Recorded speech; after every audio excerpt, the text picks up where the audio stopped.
Welcome to Diversity Matters. Diversity Matters is designed to be a forum where panelists from around the globe bring their different perspectives and extraordinary experiences to bear on controversial and timely issues. Our discussions will be authentic, uncensored, and entertaining. We all agree to disagree peacefully. Tonight, I am excited to introduce our outstanding panelist, Australia's Sasha Kaluri. Sasha. Yay. Silicon Valley's Adib Karam. Welcome. Hello, everybody. French America Eric Rule. Welcome, Eric. I am so excited that you guys could join us again tonight. And I thought that I would start off with our first question. And since tonight's topic is going to be the coronavirus, my first question to the panel is, do you believe that the coronavirus is a conspiracy? And since we have one little rose amongst the thorns, I will start with Sasha. Oh wow, you've gone hard straight from the start. Women first. So I'm a little bit confused in this because there is a little part of me that says something's not right. Oh, I don't believe that it doesn't exist, but I do think that something's not right. The puzzle pieces just don't add up. Where it came from, who started it, who spread it, how it's happening, how it's been contracted. 1 minute you can get it from this way and the next minute you can't. Some people are saying, like the world's shut down from, and then some people are not sick. And, so to say that I believe what the media is saying, no, I don't. I just think that there's more questions that we need to know about. But, clearly there are other people that are saying, I've not been affected personally, as in like, anybody in my family that's had it. I don't know anyone that's had it. And when I say I have a huge circle of people, I don't know anybody that's actually had it. So I'm thinking that's a little bit strange in itself that there's been so many people. But then there are other people that, have had people that have passed away from it. So, and then I also think that it also means on the level of commitment of what you put into the belief of it all and how frightened you get of all of this is also in your own family circumstances. I don't have anybody around me that's sick, that's elderly, and I've lost my parents. I'm in good health. So I kind of also, I'm not living in that fearful state. If my elderly parents were around, maybe I would think completely differently, So I think it also, there's on your own personal things of what's going on in your life, on how you reflect it and how you actually filter it through in your own mind. I would probably say if my mum was and my parents were around, I'd probably have some sort of fear by going, don't go outside, make sure you wear a mask, because I'd be frightened because of the impact. Whereas right now, I'm like, bring it on, COVID, because I've got nothing to lose in some way, like I'm not in that space. So I do have empathy for people that are in, that have parents that are elderly or they're sick themselves, and I can understand how that fear can actually get to them. Thank you, Sasha. Eric. Yeah, so I can share my experience because back in March, actually, I got that scare of my life because I was in the office and I'm very, I'm very healthy. I do yoga, I meditate, I eat healthy, I check my supplement, my immune system is strong, what I believe. And then in March, I was just in the office and suddenly I couldn't breathe, but to a point where I was shaking. I'll never shake before, like I have Parkinson. I have a phone in my hand, I drop it, I couldn't breathe. I was myself in half. And then people look at me, there was like only 2 or 3 people in the office at the time, it was at the beginning. And then my boss had to call 911. So long story short, they went through a battery of tests. Before they came, I was waiting for them and I was doing some yoga exercise, not to panic, do deep breathing, try to get my breathing back because I was short breathing, like one of the symptoms of COVID. And then when the EMS came, they check all of my vital organs and they look okay. And for an hour and a half, so they took me and my breathing came back. And they told me, oh, maybe it's a panic attack. I'm like, okay, maybe, right? So they say, if you can drive, we recommend that you go home and then, what scenario, hear the number of the hotline of COVID. Don't go to the hospital because it may be not worth it. It's going to get sicker over there. So I went home thinking that, okay, I'm going to be fine. And then I spent the night. It was a nightmare. I got all the other symptoms of COVID, fever, diarrhea, threw up all night. And I mean, it was crazy. I was at 911 and I didn't do it. I drank a lot of fluid and everything. And I slept for 24 hours. I was super tired, very, very tired. And then I called, of course, Stanford, the center for COVID, as they told me, you know what, we cannot test you because the test was not available at the time for everybody, unless you're a billionaire like those sports and celebrities that get tested without even symptoms. And I couldn't get tested, and the only symptom I didn't have, I was not coughing, but I have all the other ones. So I'm like, okay. So then I went through that, and within 24 hours I was better, and I quarantined myself for 14 days. So given that said, it's definitely not a hoax. It happened, it exists. Okay. Now, in terms of conspiracy, I truly believe that nobody knows exactly what's going on. There's probably like a subset of people who know, obviously, but the rest of us, we don't, because we get totally different signal. It doesn't make any sense. Common sense doesn't apply in the COVID situation. You can do the restaurant, you can wear a mask. Then when you go at the table, you can remove your mask. Hello, so like, okay, there's a lot of different things do not make sense whatsoever. The government tell you to do this. Some countries do this. Some states, even United States, New York, and then California, they're very restricted. You go to Florida, it's fun. You go to the states in the United States, it's a mess. It's a big mess. So who knows exactly what's going on? But I agree with you, Sasha. There's something that they don't tell us. Like Donald Trump initially didn't want to panic anybody when he knew back in February what was going on. So maybe there's a thing in terms of mass, controlling the mass. I don't know if they want to kill a certain number of people because we're like getting overpopulated in the world. I don't know. Who knows? We will know. We will know 10 years from now. We will know 20 years from now. Thank you, Eric. Well, before I ask Adib for his opinion, I'm going to interject and say Amanda, who is missing tonight because she's having technical issues, has had COVID. And I did a segment with her on my show, and she had the full-blown, all of the effects that we heard of, and even thought she was going to die. So I think it's unfortunate that she can't join us tonight. Adib, let's hear from you. So what both of you said makes a lot of sense. It's real. Definitely it's real. And one of the things that officials do when there's something terrible going on is they try to relax the people. They try to calm them down. So I think that's part of it. I don't feel they're telling us everything. I agree that it makes no sense. I don't think they know what to do, honestly. In Australia, I think they've shut everything down. They have 0 cases now, right? Yeah, you have 0 cases, but they haven't opened up again, right? Have you opened up yet? We're starting to open up slowly. Right. And we've had a cluster just pop up, not in my state, but a new cluster. Yeah. See, I think, honestly, what's going to happen in Australia, as soon as they open up, it's going to flare up again, right? That's what I think. And that's why they haven't done it yet. When they say 0, I just don't believe that number. We have a highly contagious disease on our hands. We don't know who it kills.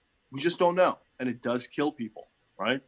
And it sends a lot of people to the hospital. So that means when somebody's at the hospital taking up a bed, that means another sick person can't be there to be taken care of. So it's a very serious disease. I don't think it's a conspiracy. I'm so glad I am not in leadership because I don't know what to do. I mean, I know what to do for myself and how to protect myself, right?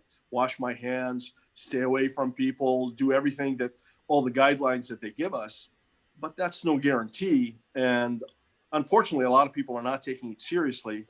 And if you're in charge, you don't know how to get people to take it seriously and not panic. So it's a very tough situation. Thank you, Adib. So do you guys believe that it can live on surfaces for up to 4 days? Who wants to start? Ooh.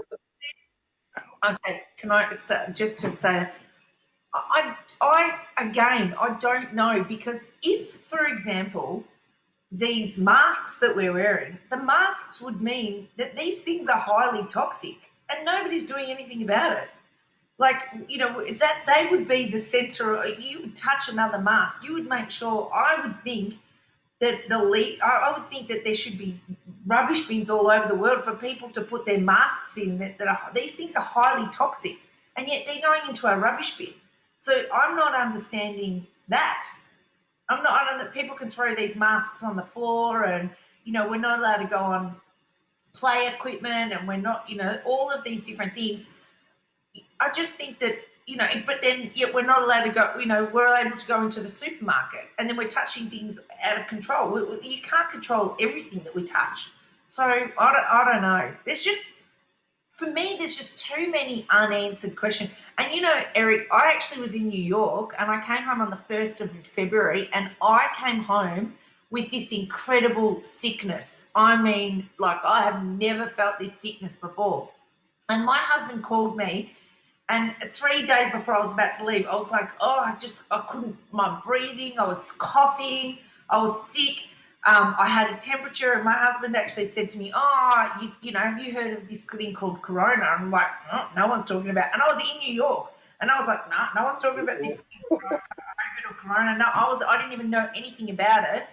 And I came home, and our borders did nothing. Nobody took my temperature. Nobody cared. And I was a walking disease coming into this country. I mean, I don't know. And nobody around me got it, so I don't know what I had. But I literally think I was sick for about a month, coughing, and I'd lost my voice. That was another thing. But then I wasn't sure if it was because I'd literally just done a 2-week speak tour and was working day and night, you know, and I'd come from, you know, Australia to New York and working and all that. So I don't know, but nobody got sick from me coming back here.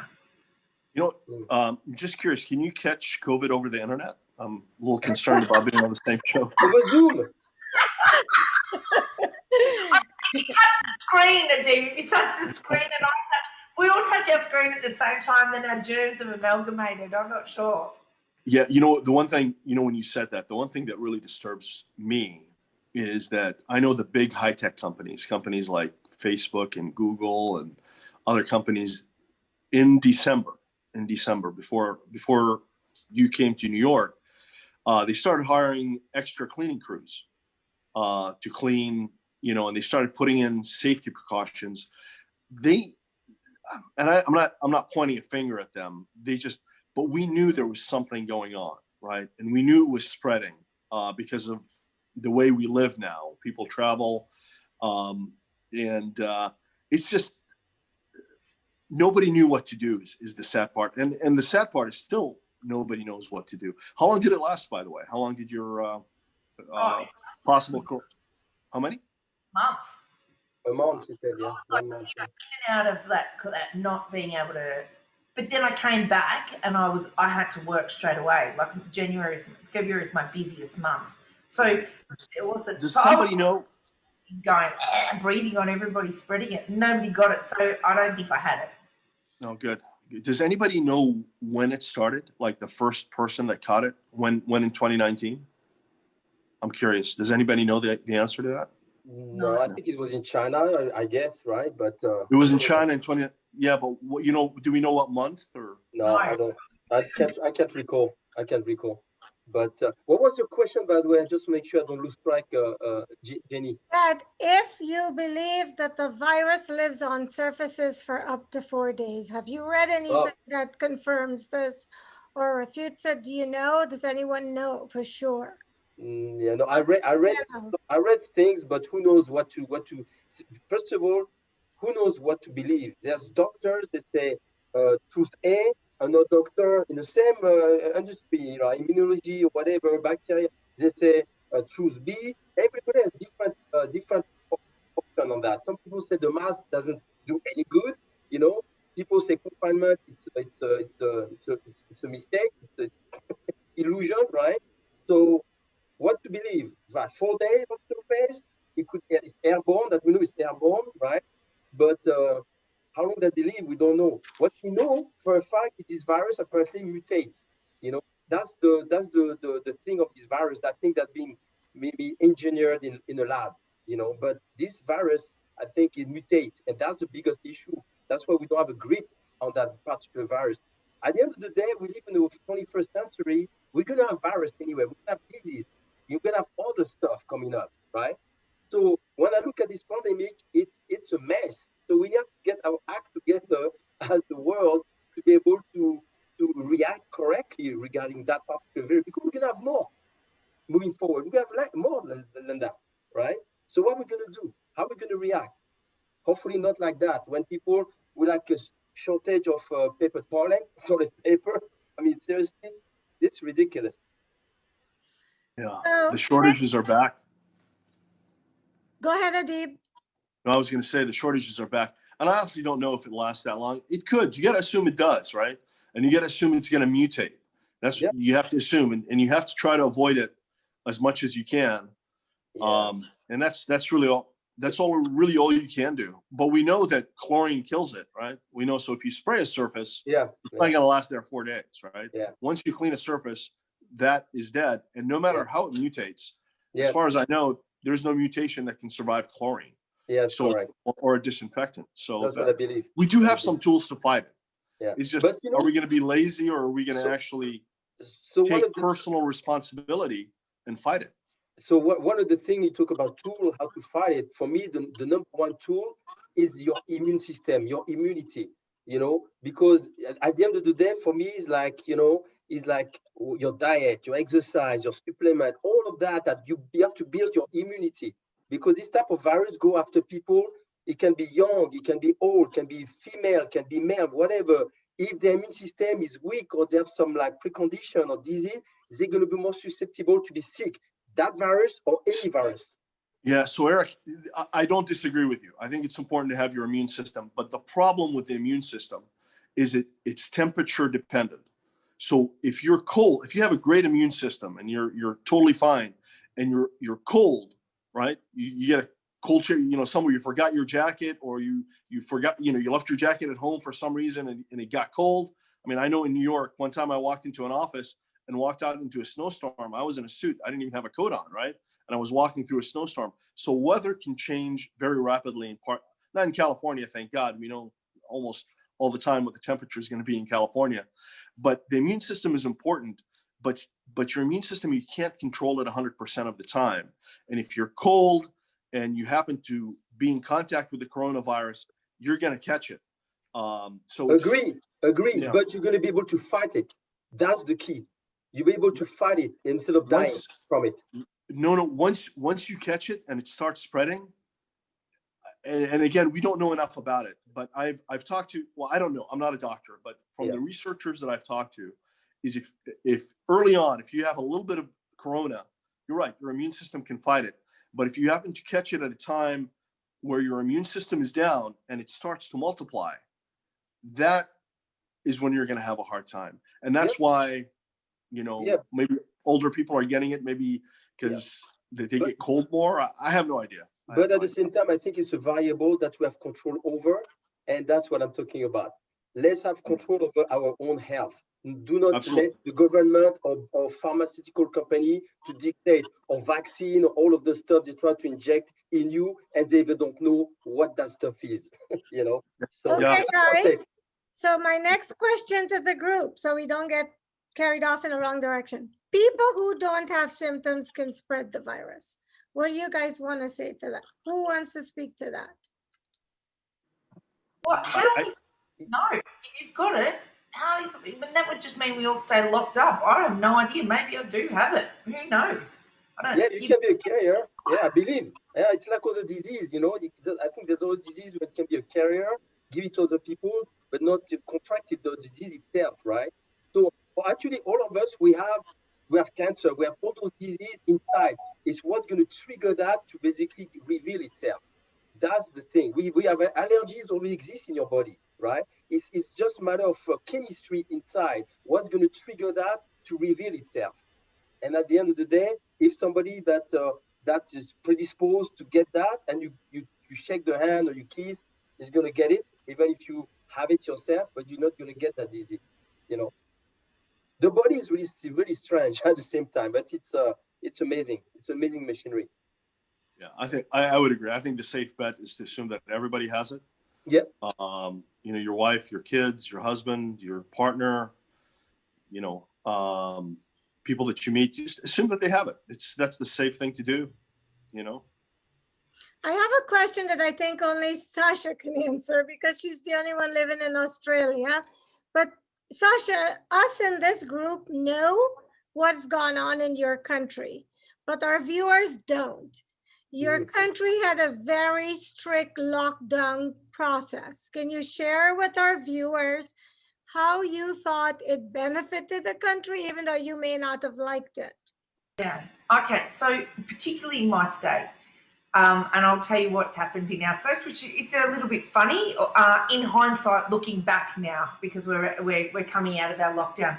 So what happened was originally in, by the way, I've just Googled, the first case was in December 2019 in Wuhan, right? That's when the first case. So what had happened was when COVID was actually presented itself at the start of March, just like everybody else, we went into a lockdown. The whole country went into its own lockdown. We weren't allowed to go from state to state. We were all locked down in our own state. And then, you know, numbers significantly went down and they said, well, we're going to now, you know, start to ease our restrictions. As they started to ease our restrictions, what happened was there was a plane load of about, I'm not sure, a couple of plane loads of people coming in, 1,000 Australians that were around the world, Australian citizens that were around the world that were stuck in whatever country they were that couldn't get out because of lockdowns were now coming back into Australia. And out of those, I think there was about 700 or 800 that had tested positive, but they were Australian citizens and they needed to come back. And they were being brought back to my state, which is Victoria, which is my capital state. My capital city is Melbourne. And they were being brought here.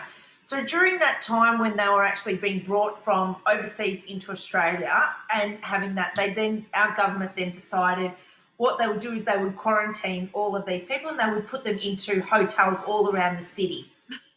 Okay? And they were quite luxury hotels like the Hilton and the Hyatt and Four Seasons and all of these, you know, all of our beautiful little places that they would do.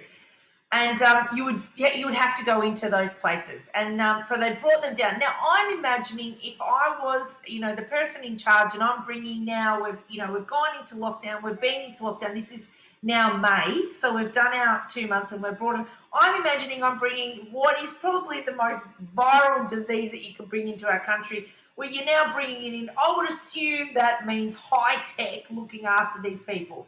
That's not what happened at all. What happened was during the course of these people coming in over a 24-hour period, our government said, oh my God, what do we do with these people? Let's put them into these places. How are we going to keep them secure? Instead of actually getting our Defence Force involved, our government said, no, don't worry, we don't need the Defence Force, which would normally do if there was an emergency, like if there's fires, the Defence Force come in and put up emergency hospitals, which we've just had our big fires, which you probably would have already known about. The Defence Force takes care of all of that.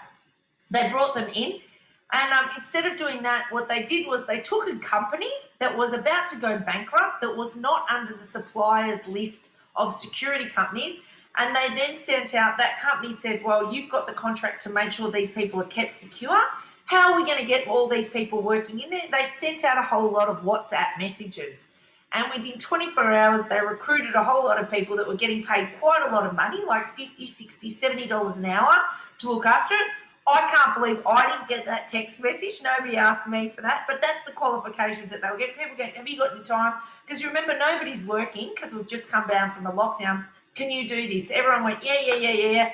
And they went in, they started looking after it. Immediately, they put on these security guards, and it was supposed to be a 2-week lockdown, but what happened was a lot of these security guards got a little bit randy and started having sex with the COVID positive people. Now, we're having a bit of a laugh here, and I'm putting my hand up to say that I come from the sex capital of the world right now, and what that caused was an absolutely ridiculously crazy outburst of this coronavirus. And then what happened was a lot of these security guards and I'm not saying male or female or whatever it was, but a couple of these males that had sex, and it wasn't just a little bit of sex, there was some multiple sex going on in here, because you've got a whole lot of bored people in a hotel room. And these guys were, and some of these people were also then,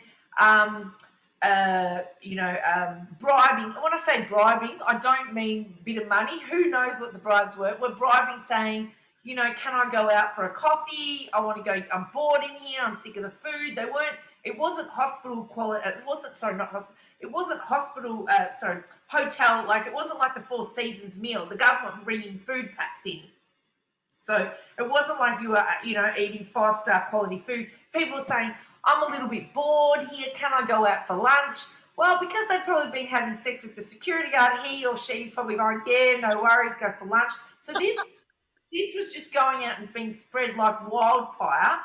And then the awful tragic part of this was that a couple of the people that were the security guards, their wives worked within the old people's home and within not the old people's homes, in retirement villages and all of that sort of stuff. They then contracted the virus, but then they went back to work. Now, one of the things that happens here is that often you'll work at a variety of different places. So I might work at, you know, do a casual shift at one, old people's home, and then one at another nursing home, and I might work in two. So what that was doing was, it was just, I was then going in there. Coming home, my husband was lovely, picked up an extra job at security, and then he would give it to me. I wouldn't know. I would then go to work, and I would then spread it. As a result of this, it was just ridiculously crazy within our aged care facilities. That's the word I'm looking for, the aged care facilities. And it's about 870 people passed away from that. Wow. So that, as much as I say I'm laughing at the sex stuff, it's tragic in the other sense of that so many people passed away because of the bad management of system. Now, that resulted us to go into the hardest lockdown. My state went into the hardest lockdown in the world. We weren't allowed to do anything. We were only allowed to leave. There was one person was allowed to leave the house, and that was only for shopping, or you were allowed to leave the house for medical care. You weren't allowed to leave the house for work. There was just so much. You weren't allowed to go outside of a 5-kilometre radius from your house, and that was, we did May, June, July, August, nearly 6 months of that. That's a lot of time to be locked down. No schooling, no nothing. We were not allowed to do any of that. So, you know, for example, myself, you know, my particular bank is not within my 5 kilometres. You're not allowed to. The basic things. Police stations shut down, or really, like, everything came to a big halt in order for that to get the numbers down. Now, I guess that what I'm actually saying is I have no problem with lockdown. I have no problem because, again, like I said before, I'm not scared of losing anyone. I don't have those people close, but I am willing to take those sacrifices for everybody else because I understand, you know, I did once have parents and I would have been able, I'm willing to do that. But I guess what hurt me is our government was just lying and, you know, the process of which the way that they managed it was just the worst debacle ever. And so what that has cost people, you know, suicides went up, domestic violence went up ridiculously amount, and we're now only just being allowed out. Like every week we get like a little prize, we get a little bit more of freedom because we've done that. So for me, I'm angry about the way that our government handled it. The fact that they didn't get the Defence Force on board, the fact that they, you know, got this company. Not only, even if they didn't get the Defence Force on board, we have a protocol that says, you know, if we are going to use a private company through a government organisation, we are going to get those those companies that are used to dealing with it, so they know the protocol in which they follow. They chose a company that was one of our health minister's husband's friends that was going bankrupt, and you know, it was just wrong. So those kind of things. What happened was, in the process of that, people in my state got really angry because they were so angry about what the decisions the government was making that, you know, because of the lies they were telling, that it was getting distorted around the lives that were getting lost. And the worst part was our government has completely said under oath, I have no recollection of how these things even happened. And every one of the ministers that were in that meeting, every one of them have put their hand on the Bible. And I am not a religious person, but if you ask me, if deaths and a shutdown of an entire state and the amount of money that's been lost in the economic thing, and that the answer to every one of those people in there was, I do not recall. I do not recall. And I just think that's awful. So what was the unemployment rate? It was probably up to the roof, right? Oh, it's crazy. The unemployment rate is crazy. And how much money we've spent and what we've given out to everyone. It's crazy.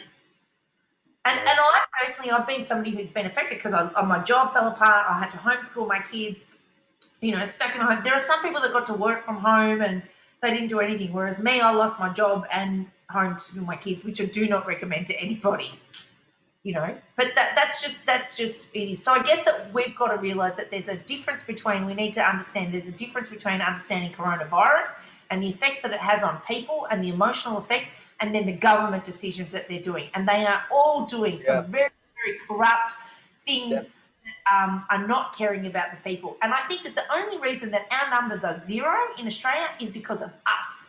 Because we followed the rules and we stayed inside and we did everything that they did to do us, and without them going against it, like they were bringing it in, they were making it harder for us to do. So we, the people, have made the sacrifices and brought it down. It's not our government that's brought it down. Yeah. Thank you so much. So since we have a panel of parents, Eric and Adib, I'll start with one of the two of you. What has homeschooling been like in your particular home? For me, it's pretty easy because Brandon, he finished school in March, just before the coronavirus.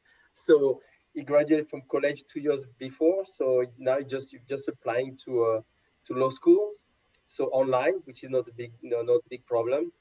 And for Miles, who is in college for over a year, it was very difficult he didn't like it. It was tough for him to do online classes.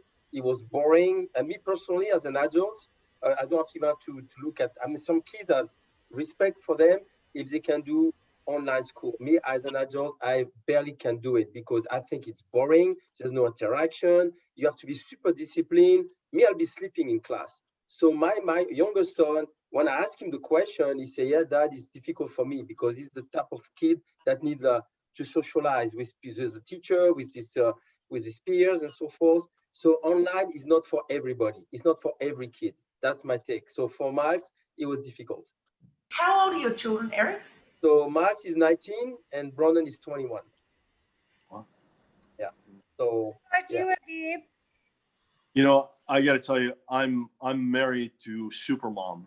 My wife, she honestly, she really, when it comes to homework, when it comes to, I take the kids to school and I pick them up. I try to help as much as I can, but she really is very involved, and it's been hard on her. It's not. I think homeschooling has been hard on the parents, and it's been hard on the kids as well. It's something different. You have to do it. I'd rather my kids be at home, honestly, than at school. But then we have that luxury. We can do that. A lot of people can't. A lot of people have to go to work. A lot of single moms, single dads. It's really tough on them. I don't want to say, don't worry about them. Let's just stay at home. It's a tough situation. It's really, I feel, and I've said it before, I feel for the people in charge. No matter what decision they make, it's not going to be the right decision because it's not going to fit everybody. Yeah, but at the same time, to rebound on what I was saying, you don't know what's going on, right? But to make a decision is difficult. But when you lie, and it's voluntary, I'm not okay with that. And some leaders, some government are lying on purpose. To make a decision, right or wrong, you make a decision, you take the risk, right? You don't know what your decision is how it's going to affect people, fine. But from the start, if you lie and you know it's a lie, I have a problem with that as a leader. Yeah, no, I agree. I mean, sorry. You know, what's funny is, no, it's okay. The problem with, if just because somebody lies, it disqualifies them. And I agree with you. I don't want to deal, once you lie, you pretty much have to prove everything you say. But politicians lie all the time.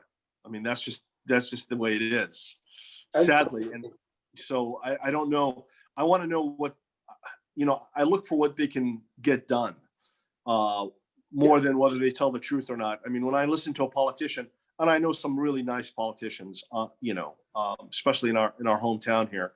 I don't want to slam politicians, but at the end of the day, they're human beings. Human beings lie,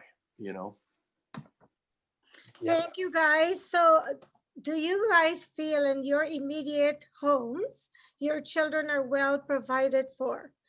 Do you think the children in today's world are going to suffer because of this form of education? Well, I've got little kids, so my children are 7 and 12. My 12-year-old was quite easy.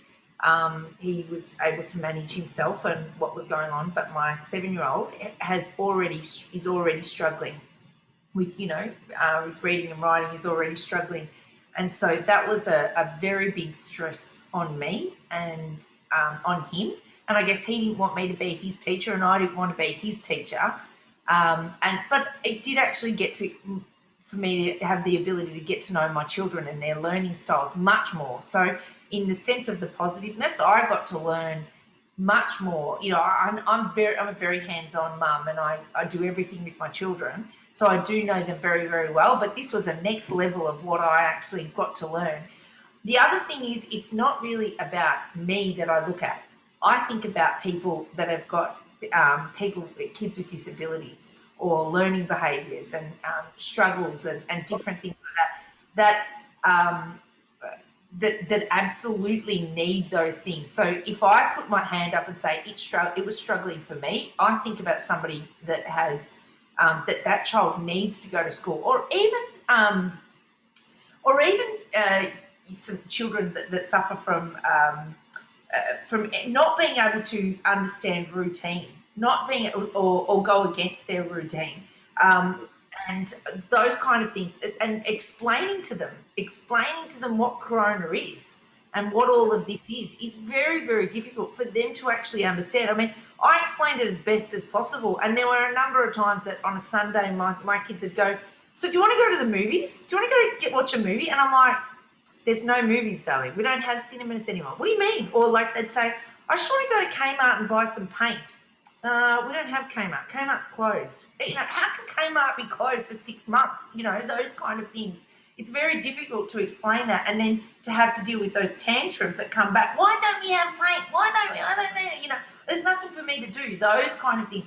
And my kids are well adjusted and are healthy. Imagine explaining that to a child.